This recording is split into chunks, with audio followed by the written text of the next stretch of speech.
ಸ್ವಾಮಿ, ಸತ್ಯವಾಗ್ಲು ನೀವೆಲ್ಲ ಇಷ್ಟೊಂದು ನನಗೆ ಸಹಾಯ ಮಾಡ್ತೀರಂತ ನನ್ನ ಕನಸಲ್ಲೂ ಕಂಡಿರಲಿಲ್ಲ. ನಿಮ್ಮಿಂದ ತುಂಬ ಉಪಕಾರ ಆಯಿತು. ನನ್ನ ಮಗಳ ಮದುವೆ ಇಷ್ಟು ಅಚ್ಚುಕಟ್ಟಾಗಿ ನಡೆಯುತ್ತೆ ಅಂತ ಅಂದ್ಕೊಂಡೇ ಇರಲಿಲ್ಲ. ನಿಮ್ಮೆಲ್ಲರ ಆಶೀರ್ವಾದ ನನ್ನ ಮಗಳಿಗೆ ಇಷ್ಟು ಚೆನ್ನಾಗಿ ಮದುವೆ ಆಗೋಂಗಾಯ್ತು. ಐನೋರೆ, ಇದೇ ನಿಂಗೆ ಮಾತಾಡ್ತೀರಿ. ನಾವು ನೀವೇನು ಬೇರೆಯವರೇ, ಒಂದೇ ಊರಿನಾಗಿದ್ಮೇಲೆ ಅಣ್ಣ ತಮ್ಮದಿರಂಗೆ ಈಗ ನಮ್ಮನೆ ಮದುವೆ ಅಂದ್ಕೊಂಡು ನಾವು ಬಂದ್ವಿ, ಅದಕ್ಕೆ ಉಪಕಾರ ಅಂತೆಲ್ಲ ಮಾತಾಡ್ತಾರೆ. ಸ್ವಾಮಿ, ಈಗಿನ ಕಾಲದಲ್ಲಿ ಸ್ವಂತ ಅಣ್ಣ ತಮ್ಮದಿರೇ ಬಂದು ನಿಂತ್ಕೊಂಡು ಮಾಡಲ್ಲ ಅಂತಾರಲ್ಲಿ ಒಂದೂರನ್ನ ಅಣ್ಣ ತಮ್ಮದಿರು ಅಂತ ಅಂದ್ಕೊಳ್ಳೋದು ನಿಮ್ಮ ದೊಡ್ಡ ಗುಣ ಸ್ವಾಮಿ. ಅಂತೂ ನೀವೆಲ್ಲ ಬಂದು ಇಷ್ಟೆಲ್ಲ ಓಡಾಡಿ ಇಷ್ಟೆಲ್ಲ ಖರ್ಚು ಮಾಡಿ ನನ್ನ ಮಗಳ ಮದುವೆ ಮಾಡಿದ್ದು ನನಗೆ 7 ಜನ್ಮದಲ್ಲೂ ನಿಮ್ಮ ಋಣ ತೀರ್ಸೋಕ್ಕಾಗಲ್ಲ ಸ್ವಾಮಿ. ಅಯ್ಯ ಐನೋರೇ, ಒಂದು ಕಿತ ಹೇಳೋ ರಥ ಹಾಕಿಲ್ವೇ? ಮಂತ್ರ ಹೇಳ್ದಂಗೆ ಹೇಳಿದ್ದೆ ಹೇಳ್ತಾ ಇದ್ದೀರಲ್ಲ. ನೀವು ಋಣ ಪಣ ಅಂತೆಲ್ಲ ಮಾತಾಡಬೇಡ್ರಿ. ಮದುವೆ ಆಗಬೇಕಿತ್ತು, ಆಗದೆ. ಈಗ ಹುಡುಗಿನ ಅಚ್ಚುಕಟ್ಟಾಗಿ ಗಂಡನ ಮನೆಗೆ ಕಳಿಸಿ ನೀವು ನಿಮ್ಮ ಮಗನ ಜೊತೆ ನೆಮ್ಮದಿಯಾಗಿರ್ರಿ ಅಷ್ಟೇ. ಐನೋರೇ, ಮಗಳು ರೇಷ್ಮೆ ಸೀರೆನಲ್ಲಿ ತುಂಬ ಮುದ್ದಾಗಿ ಕಾಣ್ತಿದ್ಲು. ನಮಗಂತೂ ಅವಳಿಗೆ ಆ ಸೀರೆ ಒಪ್ತೋ, ಆ ಸೀರೆಗೆ ಅವಳು ಒಪ್ಪಿದ್ಲು ಅನ್ನಂಗಿತ್ತು. ಮದುವೆ ಊಟ ಅಷ್ಟೇ ತುಂಬ ಚೆನ್ನಾಗಿ ಮಾಡಿಸಿದ್ರಿ. ನಮಗೆ ನಿಮ್ಮ ಮನೆ ಕಡೆಯವರ ಅಡುಗೆಗಳು ಅಂದರೆ ಭಾಳ ಇಷ್ಟ. ಆದರೆ ಮದುವೆಯಲ್ಲಿ ಇನ್ನಷ್ಟು ರುಚಿ ತುಂಬಿತ್ತು ಊಟಕ್ಕೇನೆ. ಅಮ್ಮ, ಸತ್ಯವಾಗ್ಲೂ ಅಡುಗೆ ವಿಷಯದಲ್ಲಿ ನಂದೇನೂ ಇಲ್ಲ. ನೀವೇನೇ ಹೊಗಳೋದಿರೋ ಸತೀಶ್ ಅವ್ರನ್ನೇ ಹೊಗಳ್ಬೇಕು. ಯಾಕೆಂದರೆ ಖುದ್ದು ಅಡುಗೆಗೆ ಭಟ್ರಿಂದ ಹಿಡಿದು ಸಾಮಾನಿಂದ ಹಿಡಿದು ಎಲ್ಲ ಅವರೇ ನಿಂತು ವ್ಯವಸ್ಥೆ ಮಾಡಿ ನಮ್ಮ ಕಡೆ ಏನು ಅಡುಗೆ ಒಂದು ವಿಶೇಷವಾದ್ದು ಅಂತ ಕೇಳಿದ್ರು, ಇಂತಿಂಥದ್ದು ಅಂತ ಹೇಳಿದೆ ಅಂತಿಂಥದನ್ನ ಅಷ್ಟೇ ರುಚಿಯಾಗಿ ಮಾಡಿಸಿ ಇಷ್ಟು ಜನ ಒಪ್ಪಂಗೆ ಮಾಡಿ ಸತೀಶ್ ಅವರು. ನೀವೇನೇ ಹೇಳೋದಿದ್ರು ಅವ್ರಿಗೆ ಹೇಳಬೇಕು. ಮತ್ತು ಅಡುಗೆ ಖರ್ಚು ಕೂಡ ನನ್ನ ಮೇಲೆ ಹಾಕಲಿಲ್ಲ ಸತೀಶಪ್ಪ. ಇನ್ನು ನೀವು ಸೀರೆ ತಾಳಿ ಇಂತೆಲ್ಲ ಕೊಡಿಸಿದ್ರಿ. ಇನ್ನು ನನ್ನ ಮಗಳಿಗೆ ಇದಕ್ಕಿಂತ ಸೌಭಾಗ್ಯ ಇನ್ನೇನು ಬೇಕು ಹೇಳಿ? ನೋಡಿ ಏನೋರೇ, ನೀವಿಲ್ಲಿ ಋಣ ಪಣ ಸೌಭಾಗ್ಯ ಏನು ಹೇಳ್ಬೇಡಿ. ಅವಳ ಹಣೆ ಬರ್ದರಿತ್ತು, ಆಗಿದೆ. ಆದರೆ ನೀವೊಂದು ಉಪಕಾರ ಮಾಡಬೇಕು ನಮಗೆ. ನಮ್ಮ ಪವಿ ಮದುವೆ ಇಷ್ಟಲ್ಲೇ ನೆರವೇರಬೇಕು ಅಂತ ನಮ್ಮ ಇಷ್ಟ. ಅದಕ್ಕೊಂದು ಒಳ್ಳೆ ಮುಹೂರ್ತ ಇಟ್ಕೊಟ್ಟು ಮದುವೆ ಅಚ್ಚುಕಟ್ಟಾಗಿ ಮಾಡಿಕೊಟ್ಬಿಡಿ ಅಷ್ಟೇ. ಅಯ್ಯೋ ಸ್ವಾಮಿಗಳೇ, ನೀವು ಹೇಳಬೇಕೆ ಹೇಳಿ. ಅಲ್ಲ, ನಮ್ಮ ಮನೆ ಮದುವೆನ ನಾವು ಬಂದು ಮಾಡೋದಕ್ಕೆ ನೀವು ಹೇಳಬೇಕೆ. ಈ ನನ್ನ ಮಗಳ ಮದುವೆನ ನೀವು ಹೆಂಗೆ ತಿಳ್ಕೊಂಡ್ರು ಹಾಗೆ ಅಲ್ವೇ ಪವಿತ್ರ ಮದುವೆ ನಾವು ನಿಂತು ಮಾಡಬೇಕು ಅನ್ನೋದು. ಖಂಡಿತ ಅಚ್ಚುಕಟ್ಟಾದ ಮುಹೂರ್ತದಲ್ಲಿ ಅವ್ರಿಗೆ ಚೆನ್ನಾಗಿ ಬಾಳಿ ಬದುಕಿ ವಂಶಾಭಿವೃದ್ಧಿ ಆಗೋಂಗೆ ಒಂದೊಳ್ಳೆ ಮುಹೂರ್ತ ಇಟ್ಕೊಡ್ತೇನೆ. ಅದ್ರೊಳಗೆ ಅನುಮಾನ ಬೇಡ. ನಾನು ನಾಳೆನೇ ನಿಮ್ಮ ಮನೆಗೆ ನಾನೇ ಬಂದು ಮುಹೂರ್ತ ಇಟ್ಕೊಡ್ತೀನಿ. ಐನೋರೇ, ಅಷ್ಟು ಕೆಲಸ ಮಾಡಿ ಪುಣ್ಯ ಕಟ್ಕೊಳ್ಳಿ. ಸರಿ ಸ್ವಾಮಿಗಳೇ, ನಾವಿನ್ನು ಬರ್ತೀವಿ. ಅಮ್ಮ, ಸತೀಶಪ್ಪ ಮನೆಯವರಲ್ಲಿ ಕಾಣಿಸ್ತಾ ಇಲ್ವಲ್ಲ? ಸ್ವಾಮಿಗಳೇ, ನನ್ನ ಹೆಂಡ್ರು ನನ್ನ ತಮ್ಮನ ಹೆಂಡತಿ ಬಂದಿಲ್ಲಲ್ಲ, ಅವಳ ಜೊತೆ ಮನ್ಗೋಗೋರೆ. ಇಲ್ಲಿ ಕೆಲಸ ಎಲ್ಲ ಮುಗೀತಲ್ಲ, ಅದಕ್ಕೆ ನನ್ನ ತಮ್ಮನ ಹೆಂಡತಿ ಅಪರೂಪಕ್ಕೆ ಸಿಕ್ಕಿದ್ಲಲ್ಲ, ಇಬ್ಬರು ಮಾತಾಡೋಕ್ಕೆ ಅಂತ ಹೇಳಿ ಮನೆಗೆ ಹೋದರು. ಓಹೋ, ಒಳ್ಳೇದು ಪಾಪ. ಆ ತಾಯಿನೂ ನನ್ನ ಮಗಳನ್ನ ಅಲಂಕಾರ ಮಾಡಿ ಮಂಟಪಕ್ಕೆ ಕರ್ಕೊಬರೋದು ಎಲ್ಲ ತರಿಂದ ಓಡಾಡಿದ್ರು. ಒಳ್ಳೆ ಮಗಳು, ಪಟೇಲ್ರಿಗೆ ಒಳ್ಳೆ ಮಗಳೇ ಹುಟ್ಟಿದ್ದಾಳೆ. ಅಂದಂಗೆ ಕಿಶೋರಪ್ಪ ಬಂದಂಗೆ ಕಾಣಲಿಲ್ಲ ಸ್ವಾಮಿಗಳೇ. ಅಯ್ಯೋ ಐನೋರೇ, ನೀವು ಯಾಕೆ ತಲೆ ಕೆಸ್ಕೊಂಡಿರಿ? ನೀವು ಬರೋರ ಬಗ್ಗೆ ತಲೆ ಕೆಸ್ಕೊಳ್ಳಿ, ಬರದೇ ಇರೋರ ಬಗ್ಗೆ ತೆರ್ಸ್ಕೊಳಕ್ಕೆ ಹೋಗ್ಬೇಡ್ರಿ. ಅವು ಕಾಲು ಬರದೇ ಇರೋ ಕಡೆ ಇದ್ದಂಗೆ ಬಿಟ್ಬಿಡ್ಬೇಕು. ನೀವಾಗ ಒಳಗೆ ಕೆಲಸ ನೋಡೋಗ್ರಿ. ಏನಾಗಲ್ಲ, 1-2 ದಿವಸ ಗ್ರಹಗತಿ ಕೆಟ್ಟಾಗ ಹಂಗೆ ಆಡಿಸುತ್ತೆ. ಸರಿ ಸ್ವಾಮಿ, ಏನೋ ನಿಮ್ಮ ಇಷ್ಟದಂತೆ ಆಗಲಿ. ನಾನಿನ್ನು ಒಳಗಡೆ ಮಗಳನ್ನ ಕಳ್ಸ್ಕೊಡೋ ಶಾಸ್ತ್ರ ನಡೀತಿದೆ, ನಾನು ಹೋಗಿ ಬರ್ತೀನಿ. ನೀವು ಇನ್ನೊಂದು ಸ್ವಲ್ಪ ಹೊತ್ತಿದ್ದಿದ್ರೆ ಆಗೋದು.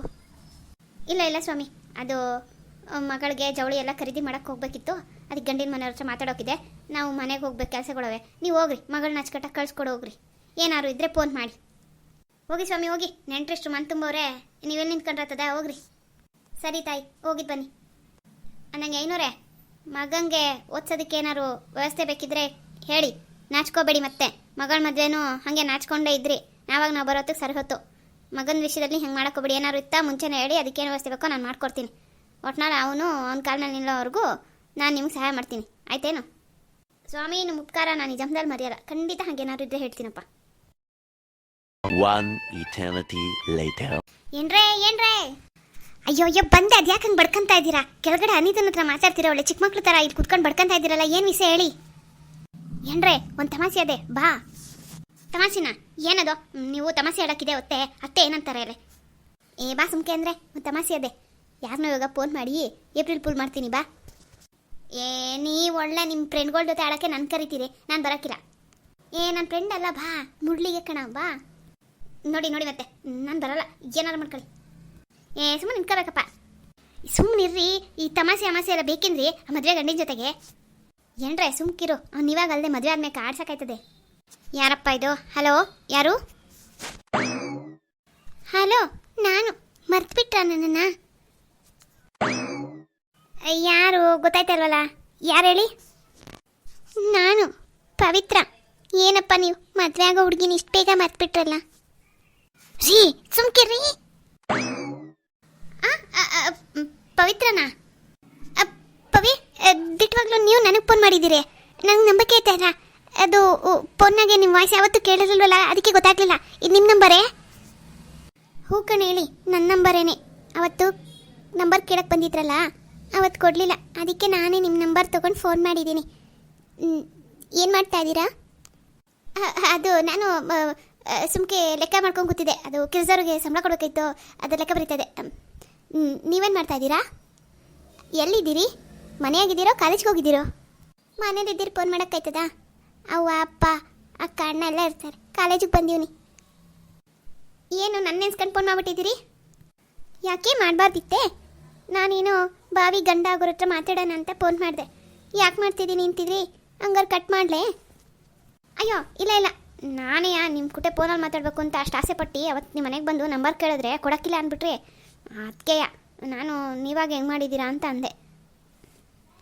ಇದೇನು ಯಾರ ಹತ್ರನೂ ಮಾತಾಡ್ದಂಗೆ ಹೋಗಿ ಬನ್ನಿ ಅಂತಿದ್ದೀರಲ್ಲ, ನಾಳೆ ಮದುವೆ ಆದ್ಮೇಲೆ ಹಿಂಗೆ ಮಾತಾಡಿಸ್ತೀರಾ? ಛೇ ಇಲ್ಲಪ್ಪ, ನಾ ಮದುವೆ ಆದಮೇಲೆ ಹೋಗಿ ಬನ್ನಿ ಇಲ್ಲ, ಹೋಗಿ ಬಾರೆ ಅಂತೀನಿ. ಇಷ್ಟವೇ? ಏನಪ್ಪ ನಿಮ್ಮ ಇಷ್ಟ ಬಂದಂಗೆ ಕರೀರಿ. ಅಂದಂಗೆ ನನಗೆ ರಸಗುಲ್ಲ ಅಂದರೆ ತುಂಬ ಇಷ್ಟ. ತಂದು ಕೊಡ್ತೀರಾ? ರಸಗುಲ್ಲನೇ? ಅದಕ್ಕೇನಂತೆ, 1 kgನೇ ತಂದು ಕೊಟ್ಬಿಡ್ತೀನಿ. ಕಾಲೇಜ್ ಹತ್ರ ಇದ್ದೀರಾ, ಅಲ್ಲಿಗೆ ತಂದು ಕೊಡಲೇ? ಇಲ್ಲ ಇಲ್ಲ, ನಾನಿವಾಗ ಮನೆಗೆ ಹೊರಟೆ, ಮನೆಗೆ ತೊಗೊಬಂದು ಕೊಡಿ. ಮನೆಗೆ ರಸಗುಲ್ಲನೇ? ಎಲ್ಲರೂ ಇರ್ತಾರೆ ಅಂದ್ರಿ? ಅಯ್ಯೋ ನಿಮ್ಮ ಪಾಡಿಗೆ ನೀವು ತಂದು ಕೊಡಿ, ನಾನು ಆಮೇಲೆ ಏನೋ ಒಂದು ಹೇಳ್ಕೊಂಡು ತಿಂತೀನಿ. ನಾನು ನಿಮ್ಮ ಮನೆಗೆ ಏನು ಅಂತ ಹೇಳ್ಕೊಂಡು ಬರೋದು ಇವಾಗ? ಮೊನ್ನೆ ದಿವಸ ಎಲ್ಲ ಬಂದಿದ್ದೆ. ಹೌದು, ಮದುವೆ ವಿಷಯಕ್ಕೆ ಏನಂದ್ರಿ? ಇನ್ನೇನು ಹೇಳೋದು, ಸತೀಶ್ ಅಣ್ಣ ಹೇಳಿದ್ಮೇಲೆ ನಾನು ಏನಾರು ಇಲ್ಲ ಅಂತೀನ, ಒಪ್ಕೊಂಡಿದ್ದೀನಿ. ಹೌದೇ? ಸರಿ, ಹಂಗಾರೆ ನಾನು ಈಗಲೇ ಹೊಂಟೆ. ಒಳ್ಳೆ ಬೇಕ್ರಿ ಅದೇ ನಮ್ಮ ಏರಿಯಾದಾಗೆ, ರಸಗುಲ್ಲ ತಗೊಂಡು 1/4 ಗಂಟೆಗೆ ನಿಮ್ಮ ಮನೆಗೆ ಇರ್ತೀನಿ. ನೀವು ಅಷ್ಟೇ ಬಿರ್ನ್ ಬನ್ನಿ. ಅಯ್ಯೋ ನಾನು ಆಗಲೇ ಮನೇಲಿದ್ದೀನಿ. ಈಗ ತಾನೇ ಕಾಲೇಜು ಅಂದ್ರೆ ಈಗಲೇ ಮನೆಯಾ? ಅಯ್ಯೋ ಅದು ಕಾಲೇಜಿಂದ ಹೊರಟು ಮಾತಾಡ್ತಾ ಮನೆಗೆ ಹತ್ರ ಇನ್ನೊಂದು ಸ್ವಲ್ಪ ಬಂದೆ ಅಂತ ಅಷ್ಟೇ. ಓ ಹಂಗ, ಸರಿ, ನೀವು ರೆಡಿಯಾಗಿರಿ, ಈಗ ಬಂದೆ. ಅಯ್ಯೋ ಲಡ್ಡು ಬಂದು ಬಾಯಿ ಬಿತ್ತು. ಅವತ್ತು ಫೋನ್ ನಂಬರ್ ಕೇಳೋದು ಕೊಡದೆ ಇರೋಣ, ಅವಳೇ ಫೋನ್ ಮಾಡೋಳೆ, ರಸಗುಲ್ಲ ಅಂತ ತಗೊಂಡೋಗಿ ಕೊಟ್ಬಿಡ್ತೀನಿ. ರೀ ಎಂತ ನಿಮ್ಮದು ತಮಾಷೆ? ಮುರಳಿಗೆ ಏನಾರ ಗೊತ್ತಾರೆ ನೀವು ಮಾಡಿದ್ದು ಅಂತ? ಈಗ ಪವಿ ಅವ್ರು ಬಂದಾಗ ಮಕ್ಕ ಕೊಟ್ಟು ಮಾತಾಡಿರೋರು ಏನು ಮಾಡಿರಿ? ಒಂದೊಂದಲ್ಲ, ಇವೆಲ್ಲ ಮಾವ ಹಿಂಗೆ ಅತ್ತೆಗೂ ಗೊತ್ತಾದರೆ ಬೇಕಿತ್ತ ಈ ತಮಾಷೆ ನಿಮಗೆ? ಸುಮ್ಕಿರಕ್ಕೆ ಹಾಕಿಲ್ವೇ? ಚಿಕ್ಕ ಹುಡುಗ ಅರ್ಧಂಗೆ ಆಡಿರಿ. ಏನ್ರೆ ಸುಮ್ಕಿರು, ಈಗ ತಮಾಷೆ ಮಾಡಿದ್ದಕ್ಕೆ ರಸಗುಲ್ಲ ಬರ್ತಾ ಇರೋದು. ಸಸಿ ಮನೆಯಾಗ ಯಾರವ್ರೆ? ಪವಿ ಬಂದ್ಲಾ? ಪವಿ ಇಷ್ಟೊತ್ತಿಗೆ ಬರ್ತಾಳೆ, ಅವಳಿನ್ನ ಬರೋದು ಲೇಟು. ಅನಿತನೂ ಅತ್ತೆ ನಾನು 3 ಆಳಿದ್ದೀವಿ, ಬಿಟ್ಟರೆ ನೀವಿದ್ದೀರಿ ಇಂಥ ತೀಟೆ ಕೆಲಸಗಳು ಮಾಡ್ಕೊಂಡು ಕೂತ್ಕೊಳ್ಳೋಕ್ಕೆ. ಆಚೆ ಏನು ಕೆಲಸ ಇಲ್ವೇ? ಮದುವೆ ಮುಗಿಸ್ಕೊಂಡು ಬಂದ್ಬಿಟ್ಟು ಈ ಕೆಲಸ ಮಾಡ್ತಾ ಇದ್ದೀರಲ್ಲ, ಯಾರಿಗಾರು ಗೊತ್ತಾರೆ ಏನಂತಾರೆ? ಹೋಗ್ಲಿ ಮುರಳಿ ತಾನೇ ಏನು ತಿಳ್ಕೊಳ್ಳೋದು? ಬುದ್ಧಿ ಇಲ್ವೇ ನಿಮ್ಮ ತಲೆಯಲ್ಲಿ? ಅಯ್ಯೋ ಸುಮ್ಕಿರಮ್ಮಿ, ನಾವು ಕಾಲೇಜಲ್ಲಿದ್ದಾಗೆ ಎಂತೆಂಥ ಕೆಲಸಗಳು ಮಾಡಿದ್ದೀವಿ ಅಂತ ಗೊತ್ತೇ ನಿನಗೆ? ನೀನು ಅದನ್ನೆಲ್ಲ ಕೇಳೋದು ಕಳೆದೋಯ್ತಿ. ಮುರಳಿ ನೊಸಿಗಳು ಹಾಕಿದೀವ, ಹೋಗ್ಲಿ ಅವ್ನು ನನ್ನನ್ನು ಎಷ್ಟೆಷ್ಟು ಗೊಳಕೊಂಡು ಗೊತ್ತೇ ನಿನಗೆ? ಏನಾದ್ರು ಹೇಳಿರ್ತಾನೆ ಗೊತ್ತಾಗಕ್ಕೆ. ಏನು ಗೊಳಕೋರು ಅಂಥದ್ದು? ನೀವು ಇವಾಗ ಮಾಡ್ತಿದ್ದೀರಲ್ಲ, ಹೀಗೆಲ್ಲ ಮಾಡೋಕ್ಕಾಯ್ತಿತ್ತು ಅವಾಗ? ಇದಾರು ವಾಸಿ, ಇದೇನೇನೋ ಅಲ್ಲ ಅವ್ನು ಮಾಡಿರೋದ್ರಲ್ಲಿ. ಅವ್ನು ಹೆಂಗೆ ಕ್ವಾಟ್ಲ ಇಕ್ಕೊಂಡು ಗೊತ್ತಾ ನಮ್ಮ ಗ್ಯಾಂಗಲ್ಲಿ? ನೀವು ಒಬ್ರಿಗಿಂತ ಒಬ್ರೇನು ಕಮ್ಮಿ ಇಲ್ಲ. ಇದರಲ್ಲಿ ಪವಿನ ಯಾಕೆ ಹೇಳ್ತಾ ಇದ್ದೀರಿ? ಈಗ ಅವಳ ಮುಂದೆ ಏನಾರ ಮುರಳಿ ಬಂದರೆ ಏನಂತಾರೆ? ಅದಕ್ಕೆ ಅವಳು ಬರಲಿ ಅಂತೆಯೇ ಅವಳು ಬಂದವಳು ಆಲ್ರೆಡಿ ಅಂತ ಕೇಳಿದ್ದು. ಈಗ ಅವ್ನು ಬಂದಮೇಲೆ ಅವಳು ಬರ್ಬೇಕು, ಆವಾಗ ತಮಾಸಿ. ನೀ ಸುಮ್ಮನೆ ನಿಂತ್ಕೊಂಡು ನೋಡಿ, ಏನು ಮತ್ತೆ ಬೇಡ. ಅವಳನ್ನ ಮೊದಲೇ ನೀವು ಆಫ್ ಮೆಂಟ್ಲು ನಂಗೆ ಅವಳು ಹಂಗೆ ಆಡ್ತಾಳೆ. ಇನ್ನು ಮುರಳಿಗೆ ಏನಾರು ಅಂದ್ಬಿಟ್ರೆ ಏನು ಗತಿ? ನಾನಿದ್ದೀನಲ್ಲ ನೋಡ್ಕೊತೀನಿ ಬಿಡಮ್ಮಿ, ನೀನು ಯಾಕೆ ತಲೆಕೆಸ್ಕೊಂಡು? ನೀನು ನೋಡೋಗಿ ಬಟ್ಲು ಸ್ಪೂನ್ ರೆಡಿ ಮಾಡ್ಕ, ರಸಗುಲ್ಲ ಹಾಕೊಳ್ಳೋಕ್ಕೆ. ನನಗಂತೂ ಜಾಸ್ತಿ ಆಯ್ಕೊಡು, ಈ ಕೆಲಸ ಎಲ್ಲ ನಾನೇ ಮಾಡ್ತಿರೋದು. ಯಪ್ಪ ನೀವು ಹೆಂಗಾರು ಆಡ್ಕೊಳ್ಳಿ, ಇದರಲ್ಲಿ ನನ್ನ ಮಾತ್ರ ಅಳಿಬೇಡ್ರಿ. ಅವ್ರ ಅತ್ತೆ ಮಾವನ ಎದುರುಗಡೆ ನಾನು ನಿಂತ್ಕೊಳ್ಳೋಕ್ಕಾಗಿಲ್ಲ. ನೀವು ಮಾಡಿರೋ ತಮಾಸಿ ಈ ಟೈಮ್ನಾಗ ಇದ್ಬೇಕಾಗಿಲ್ಲ. ಮಾವಯ್ಯ ಜೋಡಿ ತರಕೋಬೇಕು ಅಂತ ಹೇಳಿದ್ರು, ಅದರೊಳಗೆ ನೀವು ಈ ತಮಾಸಿ ಬೇರೆ ಮಾಡ್ಕೊಂಡು ಮುರಳಿ ನಿಲ್ಲಿ ಗಂಟ ಕರೆಸ್ತಾ ಇದ್ದೀರಿ. ನಿಮ್ಮನ್ನೇನು ಸಿಗಾಕ್ಸಕ್ಕಿಲ್ಲ ಮೇಡಮರೇ, ರಸಗುಲ್ಲ ತಿನ್ನೋಕ್ಕಷ್ಟೇ ನಿಮ್ಮನ್ನು ಕರಿತೀನಿ. ಅಮ್ಮ ಒಂಚೂರು ಕೆಲಸ ಐತೆ, ಬರ್ತೀನಿ. ಇದೇನು ನೋಡಲೆ, ಈಗ ತಾನೇ ಕಾಣ್ಗೋಗಿ ನಾನು ಯಾರು ಡಿಸ್ಟರ್ಬ್ ಮಾಡಬೇಡಿ, ಲೆಕ್ಕ ಬರಬೇಕು, ಸಂಬಳ ಕೊಡಬೇಕು ಅಂದೆ. ಈಗ ನೋಡಿದ್ರೆ ಎಲ್ಗೋ ಅಂಟು ನಿಂತಿದ್ದಿ, ಊಟ ಮಾಡ್ಕೊಂಡು ಹೋಗೋ. ಹಾಂ ಅಮ್ಮ, ಅದು ನನ್ನ ಫ್ರೆಂಡ್ಗೆ ಹುಷಾರಿಲ್ವಂತೆ, ಹೋಗ್ಬಿಟ್ಟು ಬರ್ತೀನಿ ನೋಡ್ಕೊಂಡು. ಅರೆ ಮುರಳಿ ಅಣ್ಣ, ಏನು ನಿಮ್ದಕ್ಕೆ ಫ್ರೆಂಡ್ಗೆ ಹುಷಾರಿಲ್ಲ ಅಂತ ಹೇಳಿ ನೀವು ಹಸ್ಕೆ ಬೋಲ್ತಾ ಇದ್ದೀರಾ? ಬೂಬಮ್ಮ ನಕ್ಕೊಂಡೇನು ಹೇಳ್ತಾ ಇಲ್ಲ, ಹುಷಾರಿಲ್ಲ ಅಂತ ಹೇಳ್ತಾ ಇದ್ದೀನಿ ಅಷ್ಟೇ. ಏನು ಅಳ್ಕೊಂಡು ಹೇಳ್ಬೇಕಾಗಿತ್ತೆ? ಅರೆ ಏನಿಲ್ಲ ಬಿಡಿ. ಸರಿ ಊಟನಾರ ಮಾಡ್ಕೊಂಡು ಹೋಗೋ. ಏನು ಹುಷಾರಿಲ್ವೋ? ಬರೀಕೆಲ್ಲ ಹೋಗ್ಬೇಡ, ಏನಾರು ತೊಗೊಂಡೋಗೋ. ಊಟ ಬಂದ್ ಮಾಡ್ತೀನಿ ಕಣಮ್ಮ, ಬರೀಕೆಲ್ಲ ಎಲ್ಲ ಹೋಗ್ತೀನಿ, ರಸಗುಲ್ಲ ತೊಗೊಂಡೋಗ್ತೀನಲ್ಲ. ಏನ ಹುಷಾರಿಲ್ಲ ಇರೋ ನೋಡೋಕ್ಕೆ ರಸಗುಲ್ಲ ತೊಗೊಂಡೋದ್ಯಾ ಮುರಳಿ? ಅಯ್ಯ ಅಮ್ಮ, ನೀನೇನು ರಸಗುಲ್ಲ ಅಂತ ನಾನಿಲ್ಲಂದೆ. ನಾನು ಅಂದಿದ್ದು ರಸ್ಕ್ ತೊಗೊಂಡೋಗ್ತೀನಿ ಇಂತವ. ಹುಷಾರಿಲ್ಲರು ಬ್ರೆಡ್ ರಸ್ಕ್ ತೊಗೊಂಡೋಗ್ಕೊಡ್ತೀನಿ ಹಿಂದೆ. ಅರೆ ಮುರಳಿ ಅಣ್ಣ, ನಿಮ್ದಕ್ಕೆ ಏನಾಗಿದೆ? ನೀವು ಅಂದಿದ್ದು ರಸಗುಲ್ಲಾನೇ. ಏ ಬೂಬಮ್ಮ, ನಿಂಗೂ ಕಿವಿ ಕೇಳಿಸಲ್ವಾ? ನಮ್ಮ ಅವಂಗೇನೋ ವಯಸ್ಸಾಯ್ತು ಕೇಳಿಸಲ್ಲ ಅಂದರೆ ನಿನ್ನ ಕಿವಿಗೆ ಅದೇನೋ ಸುತ್ಕೊಂಡ್ಬಿಟ್ಟಿದೆ ಬಟ್ಟೆನ, ಅದಕ್ಕೆ ಕೇಳಿಸಿಲ್ಲ. ರಸ್ಕು ಅಂದಿದ್ದು ರಸಗುಲ್ಲ ಅಲ್ಲ. ಸರಿ ಅಮ್ಮ, ಅಡಿಗೆ ಮಾಡಿದ್ಯಾ? ಈ ಬೂಬಮ್ಮನ ಕೊಡು. 5 ಗಂಟೆ ಅಮ್ಮ ಹಿಂಗೆ ಏನೇನೋ ಮಾತಾಡ್ತಿರ್ತದೆ. ಸರಿ ಗೊತ್ತಾಯ್ತು, ನಾನಿನ್ನು ಬರ್ತೀನಿ. ಅರೆ ಮುರಳಿ ಅಣ್ಣ, ನಮ್ದಕ್ಕೆ ಮನೆಯಲ್ಲಿ ಬಿಸಿ ಬಿಸಿ ಬಿರಿಯಾನಿ ತಿನ್ಕೊ ಬಂದಿದ್ದೀವಿ. ವಾ, ಹಂಗಾರೆ ಹೊಟ್ಟೆ ತುಂಬದೆ. ಅಮ್ಮ ಈ ಬೂಬಮ್ಮಂಗೆ ಏನು ಕೊಡ್ಬೇಡ ಬಿಡು, ಹೊಟ್ಟೆ ತುಂಬದಂತೆ. ಅರೆ ಇಸ್ಕಿ, ಈ ಮುರಳಿ ಅಣ್ಣ ಅದಕ್ಕೆ ಒಳ್ಳೇದೋ ಕೆಟ್ಟದೋ ಒಂದು ಗೊತ್ತಾಗಿಲ್ವೇ? ಬೂಬಮ್ಮ, ಇದೇನು ನನ್ನ ಮಗ ಹಿಂಗಾಡ್ತಾವನು ವಿಚಿತ್ರವಾಗಿ? ಜಾಂದುಕಮ್ಮ, ವಯಸ್ಸಿಗೆ ಬಂದ್ಮೇಲೆ ಹುಡುಗರು ಹಿಂಗೇನೆ. ಅದರಲ್ಲೂ ಮದುವೆ ಸೆಟ್ ಆಗ್ಬಿಟ್ಟಿದೆ ಅಲ್ಲ, ಪ್ಯಾರ್ಗೆ ಆಗ್ಬಿಟ್ಟಿದೆ ಬಿಡಿ.